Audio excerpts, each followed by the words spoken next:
Hey everyone, welcome back to Beyond the Pages of Care. In today's episode, we're going to explore the fascinating intersections between the cycles of storytelling in literature, the representation of child and youth care experiences, and the impact these representations have on the public perception and policy. So we'll be focusing on cycles, repetition, and time in storytelling, and how it intersects with child and youth care experiences and how they're depicted. So to start off with a bit of an introduction, I want to point out that cycles often represent patterns of life or reoccurring struggles. When it comes to children and youth, these cycles are often depicted in ways that reflect trauma, neglect, and the quest for belonging. So I'd like you guys to think about some stories we hear over and over again, whether it's children in foster care or just in the system. These themes aren't just one-off stories, they repeat generation after generation, especially within literature. The characters may change, but the basic struggles remain the same.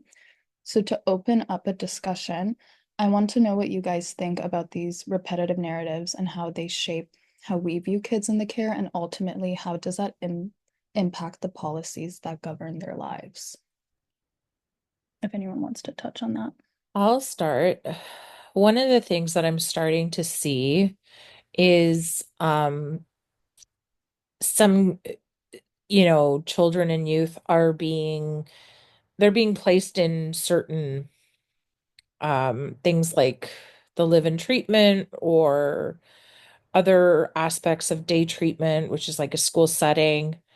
And some of them are I feel like some of them just don't match the person or I'm in a residential setting right now in one of the houses, and there's one girl there that it the staff are saying like, this isn't a good fit, this isn't a good fit, this isn't a good fit. And they were saying, just like that person wasn't a good fit. And so we had kind of started talking about that and how I was mentioning that there was another youth at the house that I was living in, which was more mental health. The other, just to clarify, the other house is more multiple intellectual disabilities. And then the other one's mental health. So the mental health, I was saying that, there was one particular that just it wasn't a good fit. They didn't want to engage in the program. They didn't, like their goals weren't matching with what the program was designed for. And then now in the other house, I'm seeing the same things. So I kind of find that either there's not enough resources or not the right resources for some of these kids, or it's just filling a gap. And that's kind of like when you're talking about government and the Ministry of Ontario um runs like they're in charge of these houses. So you have to follow certain policies, certain protocols. So for example, food being one of them, you have to make sure you're recording what children are eating versus what's on the menu. So the menu could say we're having chicken nuggets and fries with salad, and then they end up eating leftover chicken with rice and peas. Like there's certain protocols to follow, but then it's I don't know if anybody wants to kind of like jump in off of anything that they hear what I'm saying, but that's one of the things that I notice. I'll just say. So, do you think that, just to kind of touch more on the media base, do you think like the media has influenced this in any way? I don't know if the media has influenced it. Maybe partially like just I'm gonna say just trying to fit boxes. Um, Mhm. that's the only thing that I can say is like yeah, it's hard for me to say without any I see proof. where you're going with that. No, it makes sense, definitely. Um, does anyone else want to jump in on that? I think that the media can influence a lot of what we think about. Mhm. Growing up as kids, we always see the children that are portrayed into the shows as sweet, innocent. They show us everything they believe a child should be. So Mm. when we watch it and we see kids that are acting out, we're shown that it's not how we're supposed to act when we grow up. We're also Mm. taught in schools that we're supposed to be taught with manners, and most times they compare it to friendlier youth that we see within shows.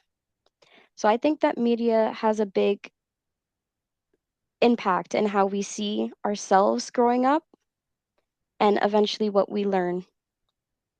Yeah, I agree with that. That actually like brings me to kind of like my next point, which is that the way children and care are portrayed in storytelling, or like how you were saying, like you kind of look up or like where we were taught to look up to the more like desirable like character in a story or like in a media. And I think that directly impacts how we perceive them as a society. Um, because it could lead us to only seeing children in care as victims or tragic figures, and we start to see their like experiences through a lens of helplessness, which is not necessarily a bad thing to show that children face adversity, but overrepresenting that trauma can also limit the understanding of like the variety of other experiences that children in the care might have. Mm. So do you guys think like I know we kind of just touched on it, but so I guess like how you were saying earlier, Ashanti, that like you do think like media has like a strong impact on how society may view these like children in the system. Yes, I believe it does. To sorry, to kind of um carry on with what you guys are saying, I think I agree with Ashanti, like the media does have a really strong hold on how we depict children. And like saying that, I feel like even with the overrepresentation, there's also an underrepresentation of like diversity and culture. So it's like, and I know shows nowadays, they're really like, and like media in general is really broadening their like diversity. But like when we were growing up, it's very rare to see like a black youth or like an Asian youth or an indigenous youth in like television shows. And I feel like that has directly impact at least personal experience like me growing up because it's like, oh, where's like my representation, you know? And I feel like that in return like impacts the way society views us or like in general. And like there it shapes the policies and practice, if that makes sense. No, I I think that's completely agree. no, go ahead. I remember growing up and I never saw another child of color. So growing up, I always thought that we weren't special enough to be on social media. And maybe the people that we do watch, those are the people that are going to be successful in the future because Hmm. we see them on big screens instead of other people of color. Exactly, yeah. Yeah, for sure. Yeah. Yeah, I'll just add to like my take. I definitely agree with like everything that was mentioned. Yeah, I feel that like for example, like the news especially, like they depict like children kind of in a negative way. Like they're kind of viewed as like delinquent or like vigilant. Like especially I know we mentioned this a lot and I guess a lot of our like CYC courses were like um Black and Indigenous like youth are always like overrepresented in like, the justice systems and that just kind of paints a negative, I guess, image in that like when they like I guess like they put like statements or whatever, they kind of filter certain things that like depict them in a certain way, which yeah, and that kind of like creates biases because that's like put out for the world to see, and then that like feeds into like yeah, like just biases, which is yeah, really bad.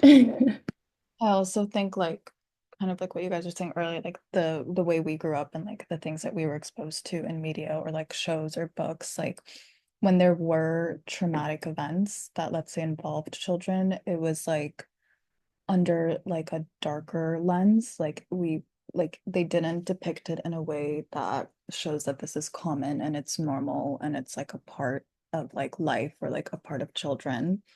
Um, which kind of leads me to my next question is like, do you think like what are some ways that you guys think can make storytelling or like what we see in the media be more balanced to reflect the diverse realities of youth and care? I think, um, just to like start it off, I think depicting like the power and like agency that the kids have because like when you look at media, you often see like kids who go through like traumatic experiences or hardship. It's often like here's an adult to like save the day, like without them, like without an adult supervision or like role, like a role model, they can't succeed. But in my personal belief, like kids have the agency to like grow from within and like be their own person.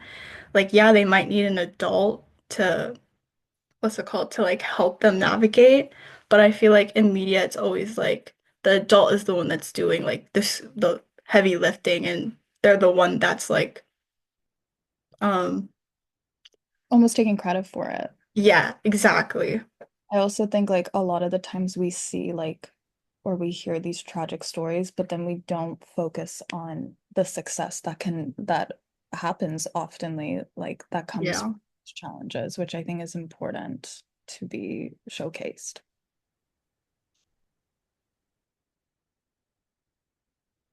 Does anyone else have anything else to add? I just wanted to say, like, did I go like completely south as to what you were trying to say?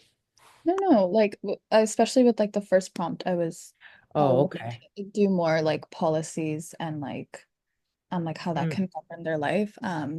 But I was like focusing a little bit more on like media and like storytelling and like how this has can like have a negative impact on how society or like people view children within the system, which you still answered mm. in your first prompt. Okay. Yeah. I will add just that to your last part. What was it that you were focusing on your last part? I'm sorry. Oh, I was just saying like if anyone has like any like ideas or like maybe some potential advice on how like the media or even like new children's books or even just novels, like how they can um, foster a more Mm, diverse, like yeah.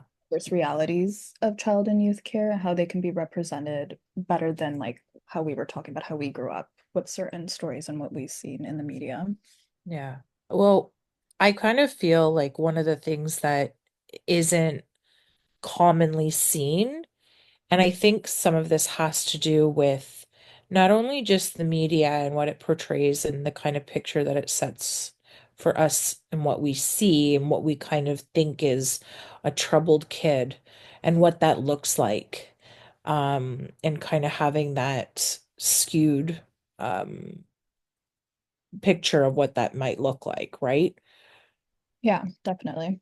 And one of the things that I kind of feel is that there's just a lot of people out there who just don't want to talk about it or they don't want to be exposed because it may seem like, oh, this doesn't happen to families like me, or this doesn't happen to, it's always a situation where this doesn't happen to my family. My Mhm. family doesn't experience things like this. And then you find yourself in that position, but then, like I will put myself out there. White family, um, grew up with, my parents. My parents are still together, and now in adulthood, we're faced with a lot of problems with my nieces and my sister and my brother, and like there's family discord, like there's a lot of stuff going on, but people don't want to say, like, oh, this is happening to me, and so it's sometimes like the portrayal is, that overrepresentation of saying, this is what you're going to see. You're going to see this kid from this community and they're all poor and this is why it's like this and they're involved in gangs. Like it's that negative portrayal that, is that painted bias that we have and we think this is what we're going to see. And I think the only way to really move past that is to show a very diverse look at what that can be, but of course that only happens with people kind of saying, yeah, me, like that's happened to my family. Look at my family. I don't know. That's No, just no, my no. thoughts. I think that was really like well put together. And it like just kind of touched on everything like that I was trying to bring to the discussion today, like how it is a complicated conversation, I think, but I think it needs to be had because like everything is like online now and like we get most of our news that way and the way it is represented, I think, is so essential to how people view children in the system. Hmm. Yeah. Yeah. Yeah. Anyone has any like final thoughts? If not, then that's kind of what I wanted to touch on today with you guys, and I think we had some really good discussions. Yeah. So, to everyone who's listening, thank you for tuning in today's episode, and we hope you enjoyed a different take on depicting children and youth in the system.